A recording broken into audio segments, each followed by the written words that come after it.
Online ক্লাসে সবাইকে স্বাগত জানাচ্ছি। প্রিয় শিক্ষার্থীবৃন্দ, আসসালামু আলাইকুম। আশা করছি আল্লাহর রহমতে তোমরা ভালো আছো। আমিও আল্লাহর রহমতে ভালো আছি। ধামালকোট আদর্শ উচ্চ বিদ্যালয়ের অনলাইন ক্লাসে আমি মনির হোসাইন তোমাদের সবাইকে স্বাগত জানাচ্ছি। আমরা আজকে নবম ও দশম শ্রেণীর তথ্য যোগাযোগ প্রযুক্তি বিষয় নিয়ে আলোচনা করব।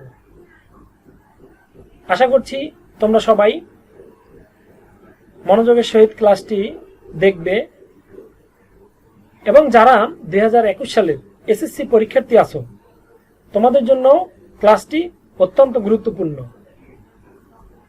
আমি প্রথম অধ্যায় থেকে তোমাদের এই ক্লাসটি আলোকপাত করার চেষ্টা করছি যাতে তোমাদের নৈতিক বিষয়ে আরো বেশি স্বাচ্ছন্দ্যবোধ হয়, সুবিধা হয়। নবম দশম শ্রেণীতে যারা অধ্যয়ন করছো তোমাদেরও উপকার হবে, আর যারা এসএসসি পরীক্ষার্থী আছো তাদের বেশি উপকৃত হবে। আমি মূলত এসএসসি পরীক্ষার্থী যারা 2021 সালের পরীক্ষার্থী আছো তাদের জন্যই আমি এই ক্লাসটি রচনা করেছি। আমরা আমাদের আজকে প্রথম অধ্যায়ের নাম, পাঠ শিরোনাম হচ্ছে তথ্য যোগাযোগ প্রযুক্তি এবং আমাদের বাংলাদেশ। আমরা এই অধ্যায়ের যে বিষয়টি নিয়ে আলোচনা করব 21 শতক এবং তথ্য যোগাযোগ প্রযুক্তি। 21 শতকে তথ্য প্রযুক্তি কেমন হবে, কেমন যাবে আমাদের তথ্য প্রযুক্তি, এবং এইখানে একটু পরেই তোমরা আরো কিছু তথ্য উপাত্ত আমি তোমাদের সামনে তুলে ধরব। আশা করছি তোমাদের অনেক উপকার আসবে। 21 শতক এবং তথ্য যোগাযোগ প্রযুক্তি এই পাঠ শিরোনামে আমরা যে তথ্যগুলো তোমাদের জানাতে চাচ্ছি, যেটা তোমাদের একান্ত জানার দরকার। দেখো, 21 শতকের সম্পদ হলো জ্ঞান। তোমাদের এই প্রশ্নটা বেশিরভাগ নৈতিকে আসে বিভিন্নভাবে। 21 শতকের অন্যতম আলোচ্য বিষয় দেখো গ্লোবালাইজেশন এবং ইন্টারন্যাশনালাইজেশন।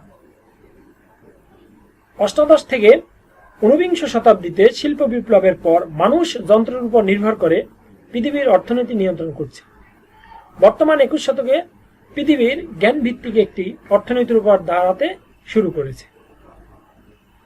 জ্ঞান ভিত্তিক সমাজ তৈরির অংশ হিসেবে যে সুনির্দিষ্ট লক্ষণগুলো প্রয়োজন: পারস্পরিক সহযোগিতার মনোভাব, যোগাযোগ দক্ষতা, সুনাগরিকত্ব, সমস্যা সমাধানে পারদর্শী, বিশ্লেষণ, চিরন্তন দক্ষতা, সৃজনশীলতা এবং তথ্য যোগাযোগ প্রযুক্তিতে পারদর্শিতা। এখানে অনেকগুলো নৈতিক উত্তর আছে। আমরা যখন নৈতিক বিষয় নিয়ে আলোচনা করব তখন তোমাদের হয়তো এই প্রশ্নগুলো আমি লিখে তোমাদেরকে প্রশ্ন করব, তোমরা তখন আরো ব্যাপকভাবে তোমরা তখন বুঝতে পারবে। তথ্য যোগাযোগ প্রযুক্তির বিকাশে আমরা আমাদের পাঠ্য বইয়ে অনেকগুলো ব্যক্তির আমরা উল্লেখযোগ্য ভূমিকা, অবদান আমরা দেখেছি। আমরা যে কয়জন ব্যক্তির উল্লেখযোগ্য অবদান নিয়ে আলোচনা করব, তোমাদের পাঠ্য বইয়ে যে ব্যক্তির উল্লেখ আছে আমরা এখানে সেই ব্যক্তিগুলারই মোটামুটি যে প্রশ্নগুলা পরীক্ষায় আসতে পারে সেই ধরনের সংক্ষিপ্ত একটু আলোচনা আমি করার চেষ্টা করব। তথ্য যোগাযোগ প্রযুক্তির বিকাশে উল্লেখযোগ্য ব্যক্তিত্ব আমরা প্রথমে জানি চার্লস ব্যাবেজ। 1791 সালে তার জন্ম এবং 1871 সালে তার মৃত্যু। একজন ইংরেজ প্রকৌশলী ও গণিতবিদ। তোমরা এখানে দুইটা কোশ্চেন আছে, একটা হলো প্রকৌশলী আর একটা হলো গণিতবিদ। তোমরা অবশ্যই দুইটা পয়েন্টকে মনে রাখবে। আধুনিক কম্পিউটারের জনক। তোমরা জানো এটা, চার্লস ব্যাবেজকে আধুনিক কম্পিউটারের জনক বলা হয়। তিনি ডিফারেন্স ইঞ্জিন তৈরি করেন। আমি সার সংক্ষেপে তোমাদেরকে বলার চেষ্টা করছি। তোমরা এই পয়েন্টগুলোকে তোমরা যদি ভালোভাবে জানতে পারো তাহলে অবশ্যই তোমরা নৈতিকে ভালো নম্বর পাবে। 1991 সালে লন্ডনের বিজ্ঞান জাদুঘরে তার বর্ণনা অনুযায়ী একটি ইঞ্জিন তৈরি করা হয়। পরবর্তীতে এরই ভিত্তিতে একটি অ্যানালিটিক্যাল ইঞ্জিন তৈরির পরিকল্পনা করেন।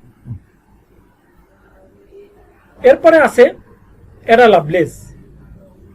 এডা লাভলেস হলো 15 থেকে 1852। তিনি হচ্ছেন, তার যদি পরিচয়টা আমরা যদি জানি, তিনি একজন ইংরেজ লেখক, একজন ইংরেজ কবি, লর্ড বায়রনের কন্যা তিনি। এবং অ্যাডা লাভলেসকে প্রোগ্রামিং ধারণার প্রবর্তক বলা হয়। তোমাদের এই প্রশ্নটা আসে, প্রোগ্রামিং ধারণার প্রবর্তককে অথবা প্রোগ্রামিং এর জনক বলা হয় কাকে? অবশ্যই অ্যাডা লাভলেসের নাম আসবে। চার্লস ব্যাবেজের অ্যানালিটিক্যাল ইঞ্জিনকে কাজে লাগানোর জন্য প্রোগ্রামিং এর ধারণা সামনে নিয়ে আসেন এই Ada Lovelace. James Clerk Maxwell, তিনি 1831 থেকে 1879। তার প্রধান, তিনি যে বিষয়ে ধারণা দেন সেটি হচ্ছে তড়িৎ চৌম্বকীয় বলের ধারণা দেন তিনি প্রথম। এবং তারপরে যদি আমরা দেখি, জগদীশ চন্দ্র বসু 1858 থেকে 1937। বিনা তারে এক স্থান থেকে অন্য স্থানে বার্তা প্রেরণের সর্বপ্রথম সফল হন তিনি। 1895 সালে অতি ক্ষুদ্র তরঙ্গ ব্যবহার করে তিনি এই এক স্থান থেকে অন্য স্থানে তথ্য প্রেরণে সক্ষম হয়েছিলেন।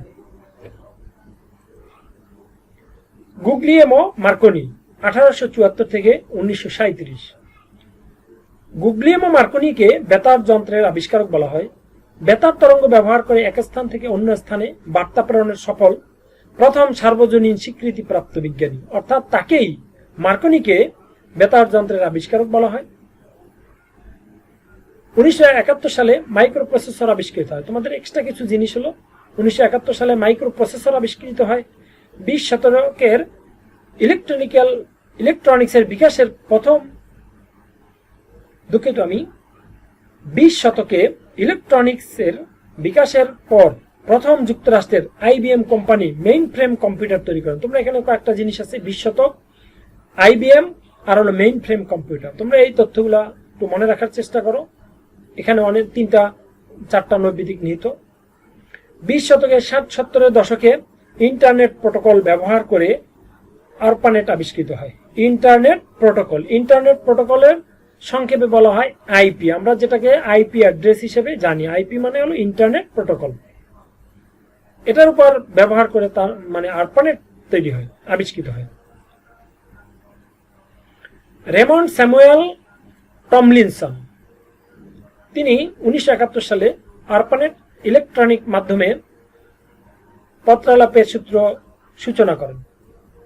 তিনি প্রথম ইমেইল সিস্টেম চালু করেন। তাহলে ইমেইলের জনক বলা হয় রেমন্ড স্যামুয়েল টমলিনসনকে, অথবা ইমেইল ধারণার প্রবর্তক যদি বলে কে, তাহলে রেমন্ড স্যামুয়েল টমলিনসন।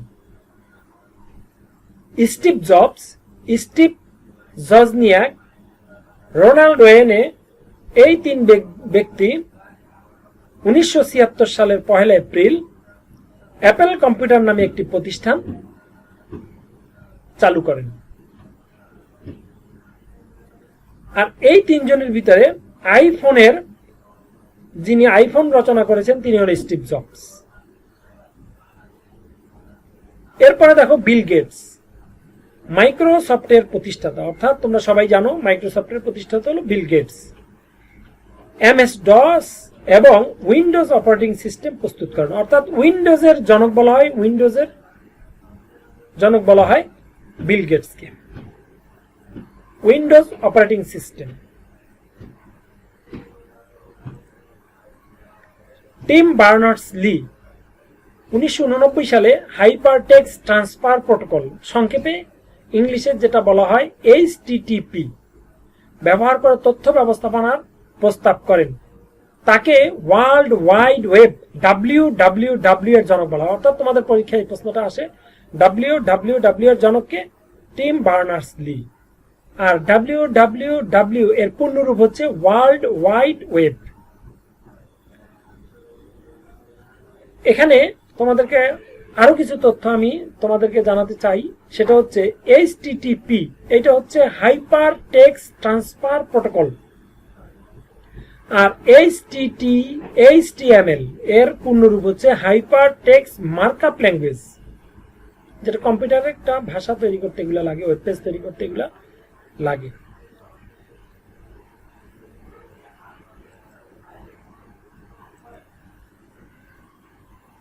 আজকের ক্লাস আমরা এখানেই শেষ করলাম।